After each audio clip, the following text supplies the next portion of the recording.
शाम के बज गए 5। मैं सचिन शर्मा सबसे तेज प्रधान टाइम से फिर जुड़ा हूं आपके साथ। बहुत खुशी का पल आया है। हरिद्वार उत्तराखंड का नाम रोशन किया है। जहां आरा अंसारी ग्राम सराय हरिद्वार एक छोटे से ग्राम से मुस्लिम समाज से जज बनी है। बहुत खुशी का पल है। देखिए, अपनी बेटी का मुंह मीठा करवाते हुए इस बेटी ने पूरे गांव का, पूरे उत्तराखंड का नाम रोशन किया है। जज बनने के बाद तो सीधे जुड़े हैं आप सबसे तेज प्रधान टाइम से। आप देख रहे हैं लाइव प्रसारण।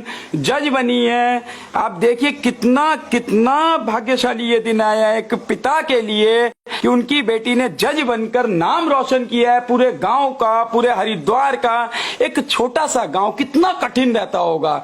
मुस्लिम समाज जिसमें कहीं अभी कुछ जगह पर ऐसा देखा जाता है कि समाज से महिलाएं कम बाहर आती हैं। तो जब कम बाहर आती हैं तो शिक्षा नहीं मिल पाती है। जब शिक्षा नहीं मिलती है तो बड़े पदों पर नहीं बैठ पाती हैं। तो कितना बड़ा मन कर अपनी बेटी को पढ़ाया लिखाया, हर संभव मदद करी बेटी की। और उस बेटी ने बदले में अपने परिवार को, पूरे उत्तराखंड को, पूरे हरिद्वार को नाम रोशन कर दिया। मिसाल बनी है ये बेटी मिसाल बनी है। हरिद्वार से जज बनी है।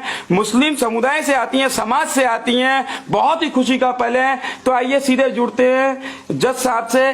कठिनाइयां, कैसी कठिनाइयां, किन कठिनाइयों की चुनौतियों को पार करते हुए आप यहां तक पहुंचे हैं? सबसे पहले मैं स्वागत करता हूं सबसे तेज प्रधान टाइम्स परिवार की ओर से आपका। तो कितनी कठिनाइयां रही हैं आपके साथ? सर, अगर मैं कठिनाइयों की बात करी तो जैसे कि आपने सबसे पहले बोला है कि मुस्लिम समाज, तो मैं वहीं से स्टार्ट करूंगी कि मुस्लिम समाज में हर कोई जानता है कि लड़कियों को बाहर नहीं निकलने दिया जाता है। पढ़ाई तो इतने लेवल तक आना तो बहुत दूर की बात है। तो मैं सबसे पहले तो यही बोलूंगी कि फैमिली में क्या रिलेशन वाले जितने भी होते हैं, हर किसी ने, मेरे साथ मेरे फादर बैठे हुए हैं और ये मेरे भाई बैठे हुए हैं, पूरे फैमिली के सपोर्ट से आज मैं यहाँ पर हूँ।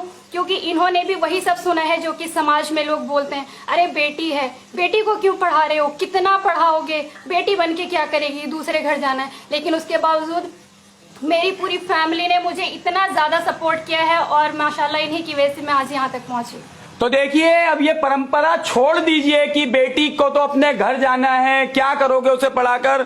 जज बनाइए, पढ़ाइए, लिखाइए, समाज के लिए, वो समाज के वो जो कार्य करेंगी। अब देखिए, इनकी कलम के अंदर वो ताकत रहेगी, वो निर्णय वो लेने की क्षमता रहेगी। जब बेटी जज बनकर आई है तो समाज के लिए बड़े बड़े निर्णय लिए जाएंगे। जहां एक और देश के अंदर बड़े बड़े कांड होते हैं, तो महिलाओं के लिए स्पेशल क्या कहना चाहेंगे? आपकी महिलाओं के लिए जो कानून और कठोर बने, क्या करना चाहिए न्यायिक व्यवस्था को कि और ज्यादा कठोर कानून बने, अपराध ना हो? देखिए, अगर जैसे कि आप कानून की बात कर रहे हैं तो कानून तो ऑलरेडी बहुत ज्यादा कठोर है और अभी 2018 में बहुत ज्यादा अमेंडमेंट हुए हैं कानून के अंदर। कानून बहुत कठोर है। आपको अगर आप शिक्षा देंगे, शिक्षा का क्षेत्र एक ऐसा है कि हर इंसान का नेचर उससे चेंज हो जाता है। शिक्षा की कमी है हमारे देश के अंदर। तो मैं ये कहूंगी एक अच्छी एजुकेशन, एक अच्छे संस्कार आप अपने बच्चों को दीजिए ताकि इस जैसी परिस्थितियां महिलाओं के साथ देखने को ना मिले। तो देखिए, मुस्लिम समाज से आती हैं आप, जज बनी है और खुद ही कहा है कि आप शिक्षित करिए बच्चों को, पढ़ाइए लिखाइए, वो समाज के लिए कार्य करेंगे, आपके परिवार का नाम रोशन करेंगे, आपके देश का नाम रोशन करेंगे। जज बनने के लिए और जो आने वाली पीढ़ी जो है, यंग जनरेशन, उन्हें क्या करना चाहिए? वह कहां से स्टार्टिंग करनी चाहिए, कैसा करना चाहिए? स्टार्टिंग तो आपको अपने अंदर से करनी पड़ेगी। आज आप मुझे यहाँ पर इस प्लेटफॉर्म पर देख रहे हैं तो आपको खुशी होगी। आप कहेंगे अरे उसकी बेटी देखिए जज बनी है, उस बिटिया को देखिए, लेकिन वो बिटिया कैसे बनी है आपको ये समझना होगा। आपको सपोर्ट करना होगा अपने बच्चों के। और हर बच्चे से मैं ये कहना चाहूंगी कि आप ये चीज दिखाइए अपने पेरेंट्स को कि आपके अंदर भी प्रतिभा है, अगर ये कर सकती है तो हम भी कर सकते हैं। तो इंशाल्लाह आपको कामयाबी मिलेगी, फैमिली आपको सपोर्ट करेगी और आप अपना जज्बा दिखाइए और इंशाल्लाह आप भी यहाँ तक पहुंचेंगे। निश्चित ही अब आप उस न्यायिक व्यवस्था में आ गए हैं कि कोई पक्षपात नहीं रहेगा। मुस्लिम समाज के लिए अभी भी एक जहां जैसे आपने बताया कि बेटियों को कम बाहर भेजा जाता है, तो परिवर्तन करने की आवश्यकता आ गई है। आपके कभी मन के अंदर भावना रही कि बेटी को बाहर भेजे या पढ़ाए लिखाए, क्या रहा आपका? मेरे मन के अंदर कभी ऐसी भावना नहीं आई है। मैं बेटे और बेटी में कभी फर्क नहीं समझा। देखिए, क्या भावुकता है, क्या विनम्रता है कि बेटी और बेटे में कोई फर्क नहीं समझा। तो उसी वो देखिए, आप विचारों का ही सिर्फ एक अंतर होता है। जब फर्क नहीं समझा तो आज बेटी ने कितना नाम रोशन किया है। वो जो खुशी है, उस खुशी की भावुकता आप देखिए, वो बयान नहीं कर पा रहे हैं। तो मेरी ओर से पुनः आपको एक बार और शुभकामनाएं।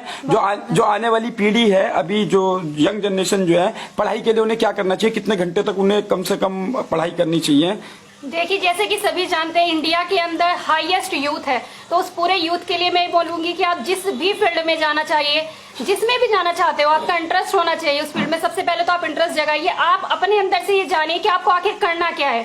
जो चीज आपको करनी है पूरी लगन और मेहनत से करिए। देखो, टाइम क्या है, हर किसी के लिए अलग होता है, हर किसी का शेड्यूल अलग है। अपने अकॉर्डिंग आपको नाइट में मिलता है, आपको डे में मिलता है, आपको टाइम निकालना पड़ेगा। कोई भी चीज इजी नहीं है और कोई चीज बहुत टफ भी नहीं है। अगर आपने मन से ठान लिया है तो टाइम आपको देना पड़ेगा। वही हर किसी का अपना है, 8 to 10 आवर, 11 to 12, ये तो आपको देना ही पड़ेगा। इससे कम में बिल्कुल भी काम नहीं चलेगा। तो देखिए, बहुत बड़ी उपलब्धि है मुस्लिम समाज से आकर इतना पढ़ना लिखना, बाहर जाना, मेहनत करना, परिवार का पूरा सहयोग मिला है। उनके भाई मेरे साथ जुड़े हैं, उनके पिता मेरे साथ जुड़े हुए हैं। इन परिस्थितियों में अपनी बेटी को, अपनी इज्जत को देखते हुए उन्होंने पढ़ाया लिखाया, मान सम्मान दिया और उस बेटी ने 4 गुना कर लौटाया।